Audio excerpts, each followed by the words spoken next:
Добар ден. Се надевам дека уживате во првиот ден од викендот и дека по денешните активности веќе сте удобно сместени во вашите фотели и сте на фреквенцијата на телевизија Алфа, за да го проследите и ова ново издание на емисијата Фактор среќа, поддржано од Државна лотарија.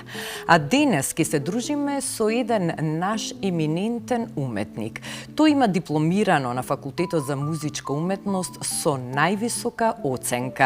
Има специализирано оперско пеење во Виена, Австрија. Има завршено мастер студии во класата на маестро Борис Трајанов на Универзитетот Гоце Делчев во Штип. Од 2007 година тој е солист првенец при Македонската опера и балет. Беше председател на управниот одбор на Македонската опера и балет, музички селектор на Охридско лето, а сега е актуелен директор на нашата најстара сценско-музичка манифестација Охридско лето.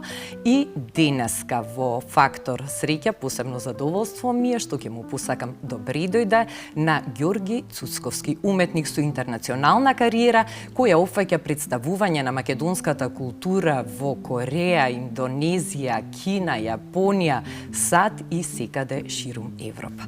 Ѓорги, добре ни дојде во Фактор среќа. Каква прекрасна најава, ви благодарам на истата. Добре ве најдов. Еве сме тука пред камерата на телевизија Алфа да позборуваме на една убава тема, која што е поврзана со среќата. И секако зборуваме за една многу богата и убава уметничка кариера, која што веројатно е резултат не само на исклучителниот вроден талент и не само на посветеноста, пожртвуваноста, трудот и работата, туку и на факторот среќа. Колку всушност факторот среќа одиграл улога во изборот на професијата и во животното патешествие?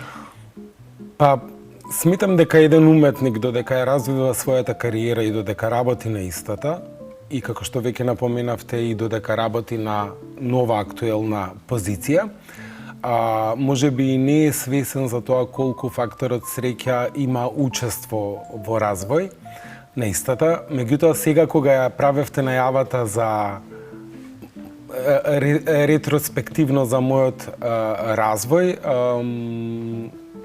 станав свесен дека сум навистина среќен човек од аспект што мојот детски сон да станам оперски уметник под многу несекојдневни фактори и аспекти е реализиран. Сум имал среќа да настапувам на многу интернационални сцени, кај што многу луѓе едноставно можеби немаат можност ни да појдат да слушаат и да гледаат. Така што сметам дека среќата одиграла голем фактор и мислам дека се уште го игра истиот фактор. Вие уште од најрана возраст некако предодредено се свртевте кон музиката. И имам читано дека на 5 годишна возраст, кога родителите ве однеле во тогашната продавница на Југотон, музичка продавница, да одберете што сакате да ви купат, сте одбрале касета од Павароти. Да, тоа е точно. Од каде таа љубов кон класичната музика и кон Павароти и првата касета од која што за многу кратко време се сте научиле да пеете? Тоа се прекрасни спомени со моите родители, затоа што јас точно се сеќавам дека инсистирав на таа касета од Павароти. Моите родители беа против тоа затоа што мислам воопшто сметаа дека воопшто нема да ми се допадне таа касета.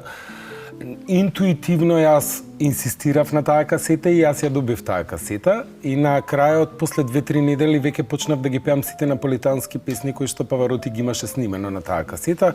Така го откривме мојот талент, затоа што јас не потекнувам од музичко семејство и претпоставам дека моите родители веќе починати немале никаква идеја дека нивното дете можеби ќе се развие во еден оперски пеач. И од таму почнува мојата љубов кон музиката, потоа нижото музичко училиште, каде што започнав да изучувам инструмент труба, и средното музичко училиште го завршив како инструменталист, затоа што во тогашно време ме однесоа на преслушување и рекоа да, детево има феноменален глас и ќе прерасне во оперски пејач, меѓутоа како што знаете, повеќето гласот е инструмент кој што почнува да се едуцира после 18 годишна возраст, да не речам бев во нижо музичко училиште премногу рано. Така што да, тоа е еден прекрасен спомен од моето детство. И потоа кариерата веднаш почна да се развива многу сериозно и на многу рана возраст стапнавте на големата сцена. Што значи за еден оперски уметник во тие младешки години да се добиваат значајни улоги, главни улоги од една страна, а што значи во однос на одговорност и на предизвик? Па еве овдека е повторно факторот среќа во прашање, затоа што јас пеев во втора година на моите академски студии, пеев на еден завршен концерт со оркестарот на Македонската опера и во тогашното време беше директор нашата позната примадона Славица Петровска-Галич, која што мене ме чука како солист на тој концерт и веќе веднаш добив понуда да станам солист на Националната опера, тоест на Македонската опера, и јас можеби на 21 годишна возраст веќе дебитирав како солист на главни улоги во мојата ден-денес матична куќа. Така што во тоа време тоа е една еуфорија. Пред се би рекол еуфорија, затоа што е нешто на кое што вие се надевате, но не го очекувате. Постои многу музички едуциран кадар кој што никогаш не дебитирал на сцената. Така што е среќа да се добие можност да го покажете својот талент. Одговорноста би рекол доаѓа многу подоцна, да не речам во овие години, кога мора да го одржите нивото на квалитет на кое што публиката е навикната, во која што секогаш барате поголема перфекција во уметничкото изразување или во вокалните способности. Меѓутоа, во тоа време незаборавна еуфорија да се дебитира и да се стане член на ансамблот. Работата на сцена е многу комплексна работа, особено би рекла оперското пеење, затоа што освен вокалната техника, освен можноста и способноста за трансформација, се бара и глума и однос со публика, значи многу фактори ја прават приказнат и го прават ликот на еден оперски уметник. И се чини дека е тоа навистина тешка една професија. Или кога нешто се сака не се доживува дека е тешко? Не се доживува дека е тешко, но тоа е да се биде оперски пејач, како што кажавте, е многу комплексна структура на повеќе фактори. Сценското присуство, комуникација со диригент, чувството за се што се случува околу вас додека сте на сцена, предходно исто така адекватна едукација, значи познавање на музиката како наука, а не само како уметност, значи ве прави се подобар репродуктивен уметник. Така што дека е лесно не е, како одминуваат годините, еден уметник сваќа колку е истрошен, тоест колку многу емоции, знаење, ментална издржливост вложил во својот процес на афирмација. Веројатно многу мора да се внимава и на кондицијата, одржувањето и негата не само на гласот, туку и на телото и на физичкото, психофизичкото здравје, затоа што тоа се ваши инструменти од Како не? Сите вас кои што сте на сцени и кои што сте дел од таа музичко-сценска уметност. Како не, се е тоа поврзано, но вие да видите во можност вашето тело и вашиот глас да ве служат 3 до 4 часа колку што трае една оперска представа, секако дека треба да бидете во идеална, тоест форма која што вашите предиспозиции ги дозволува.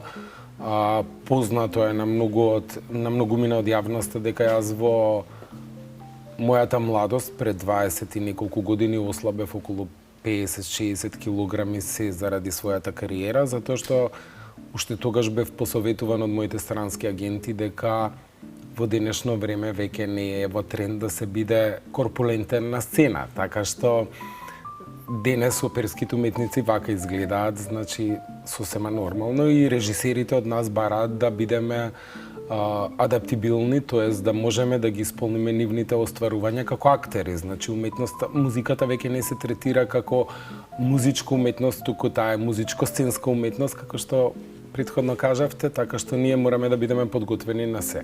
Тоа значи дека комплетно животот на еден оперски уметник, приватниот живот, треба да се подреди и да биде во функција на професијата. Да. Како се постигнува тоа? Што се мора да се прави за да се знаете, одржува таа тоа е кондиција? многу лесно. Нашиот едукативен процес е многу долг и бара многу посветеност, многу големи жртви.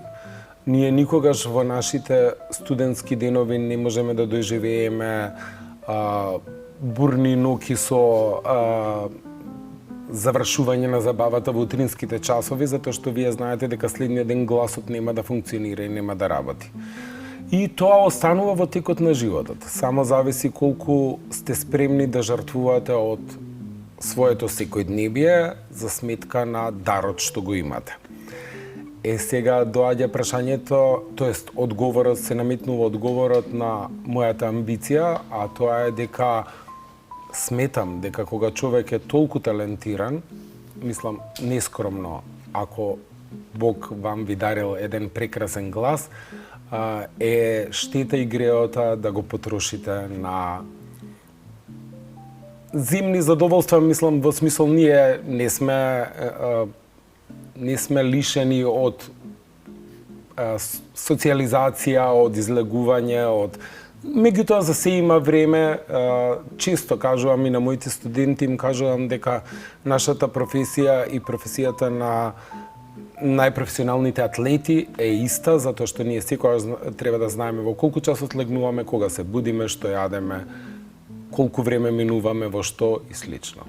Да, затоа и реков, комплетно треба приватниот живот да биде подреден и во функција на професијата за работата со младите генерации и пренесувањето на знаењето. Како професор на Факултетот за аудиовизуелни уметности Истра ќе проговориме малку подоцна, а сега ајде да направиме еден тест на среќата и да изгребеме една урбан стил гребка од Државна лотарија. Ѓорги, бирате и гребете полиња. Гребката е добитна ако имаме 3 полиња со ист износ.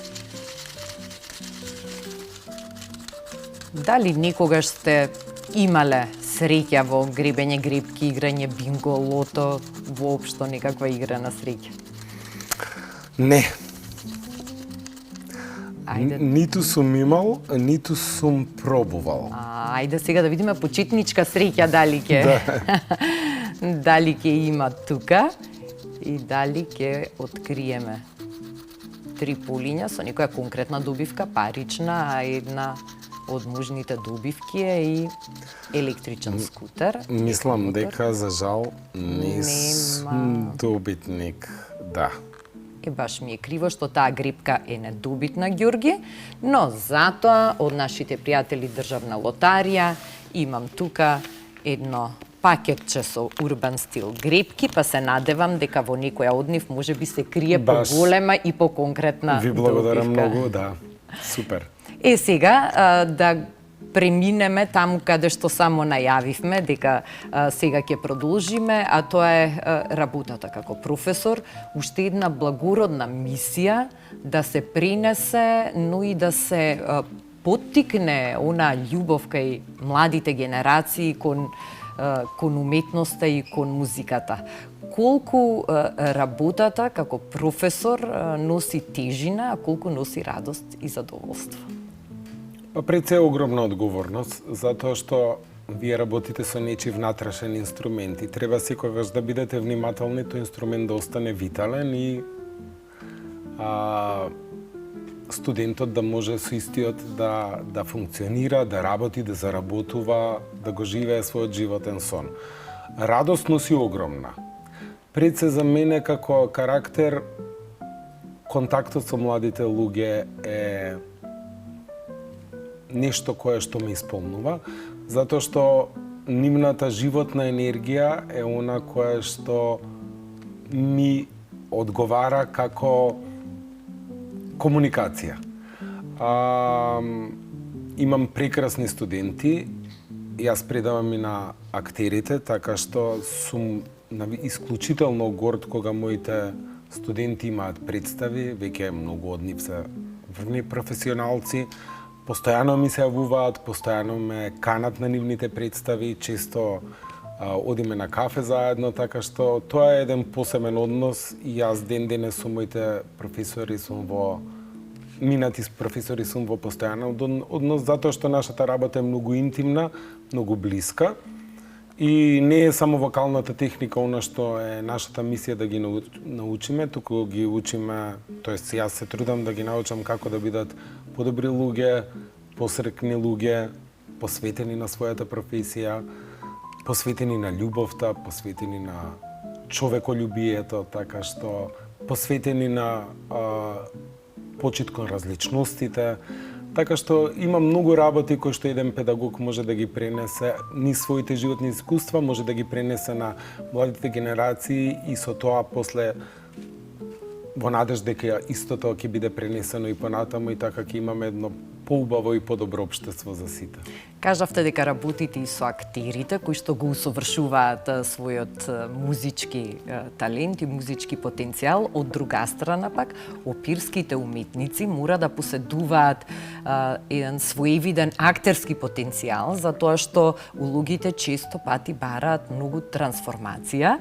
И сега сакам малку да позборуваме токму за тие трансформации, кои што исто би рекла дека одземаат голем дел од енергијата кога се подготвува една улога. Да речеме, кога еден човек што е висок 190 сантиметри мора да го игра главниот лик во оперската представа Џуџето и да биде 3-4 часа на коленици, да. И при тоа да пее. Вака тешко звучи само да се раскаже, а камоли да се изведе на сцена. Колку се тешки тие трансформации за Исклучително многу се тешки, да. Видете, емотивните трансформации се можеби полесни за мене, ќе зборувам, затоа што на многу рана возраст, како што кажавме, почнав да работам со врвни режисерски имиња и можеби исто така облагодарен со големо количество на емпатија и на хиперсензитивизам, сватив и научив дека е многу важно да се продлабочуваат емоциите, среќата, тагата и се останато, така што можеби психолошки кога треба да се навлезе во некој карактер, многу полесно е да се случи истото, а физички е навистина тешко, затоа што вие таа представа од 2,5 или 3 часа која што се игра на коленици и следува работен процес од 40 дена претходно на режиски проби постојано на коленици. Значи јас се сеќавам за таа представа, моите коленици беа крвави без оглед на сите бандажи и слично кои што ги носев. Но е феноменално искуство затоа што во тој случај вие се победувате себе си и сваќате дека вие можете да направите уште една работа повеќе од тоа што сте мислеле дека може. Затоа што во принцип таа улога која што веќе ја споменавте, во светот ја пеат тенори кои што се многу кратки или многу мали. Во овој случај австриската продукција одлучи таа улога да ја пеам јас и ја играв на коленици. Така што тоа е само уште еден показател дека човек може се кога вистински сака. Бидејќи имате настапувано на секаде ширум земјината топка, кој настап го сметате за, можеби, ако не најзначајен, еден од најзначајните, а кој за најтешок настап?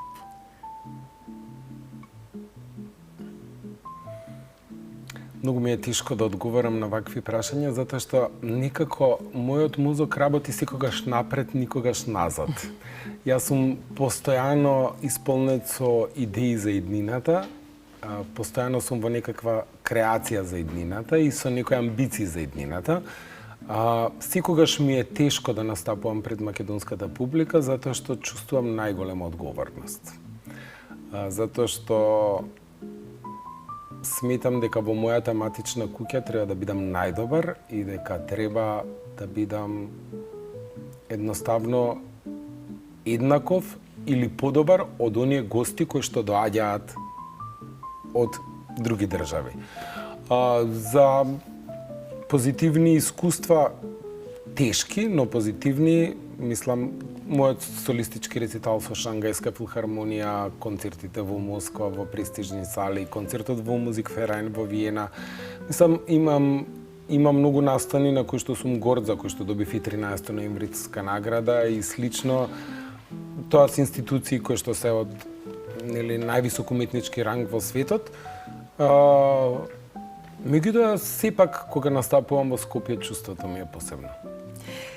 Сега да стасаме и до Охридско лето и функцијата директор на Охридско лето, исто една исклучително одговорна функција и позиција.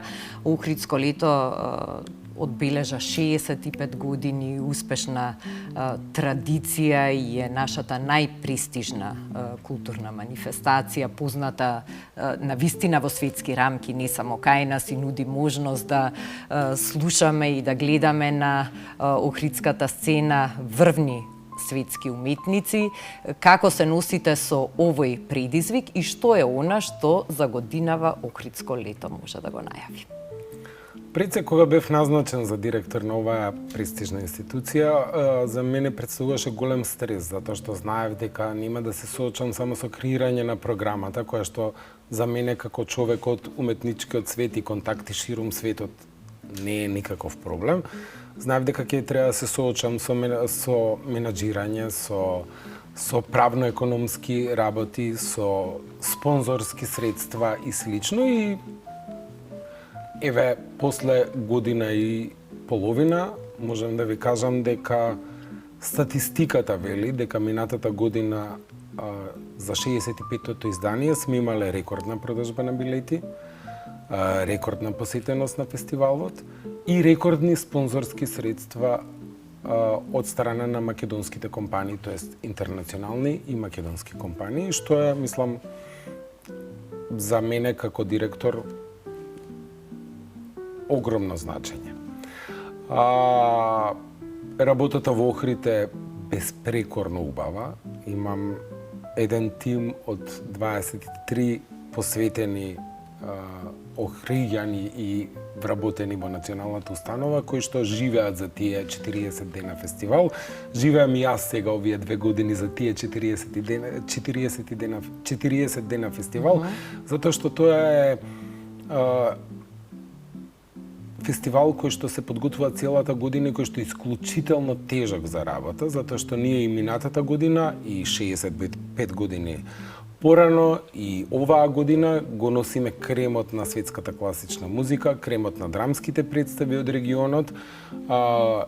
Секоја година имаме се поголема одговорност, затоа што енциклопедиските имиња кои што настапиле на фестивалот налагаат вие идната година да немате ништо испод тоа.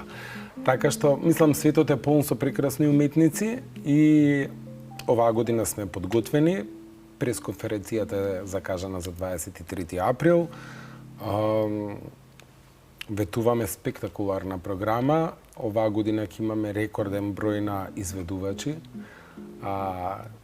На самиот прес и во текот на фестивалот ќе сватите и зошто.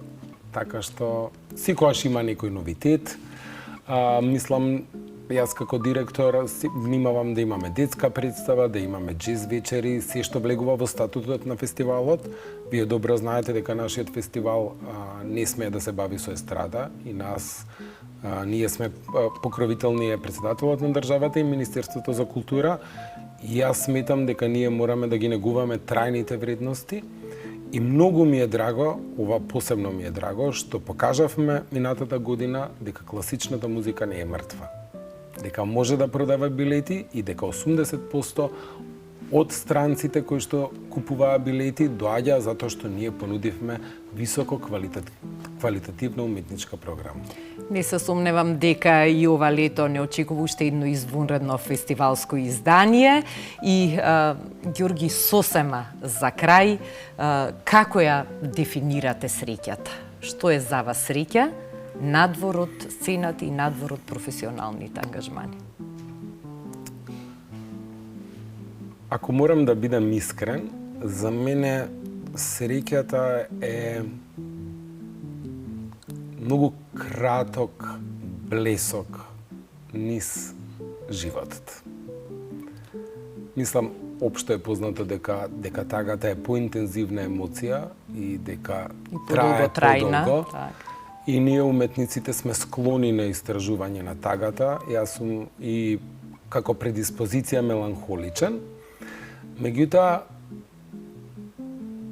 ако направите ретроспектива, среќата е прекрасна, затоа што таа е допирот на вашата мајка,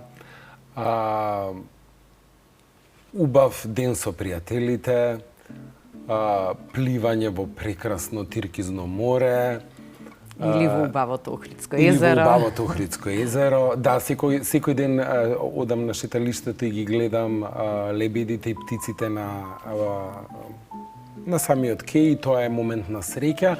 Така што среќата знае да биде скриена во многу мали нешта. Ние секогаш сме во потрага по среќа, но среќата не наоѓа нас. Така што за мене тоа е среќа. Убаво кажано. Ѓорги, јас посакувам што повеќе такви проблесоци на среќата во сите следни години кои што ве очекуваат и професионално и приватно. Мене ми беше исклучителна чест и задоволство да го поминеме овој половина час во разговор кој што верувам беше пријатен и за вас и за нашите гледачи, а следно се гледаме на пресконференцијата по повод Охридско лето. Ви благодарам на поканата, ми беше исклучително пријатно. Благодарам уште еднаш и еве со ова убава позитивна енергија и со овие убави моменти раскажани од страна на Цуцковски во нашата емисија Фактор среќа, ви посакувам убав остаток од вечерта, ви посакувам убав викенд и се разбира пред се и над се, ви посакувам Факторот среќа да биде ваш редовен и секојдневен придружник.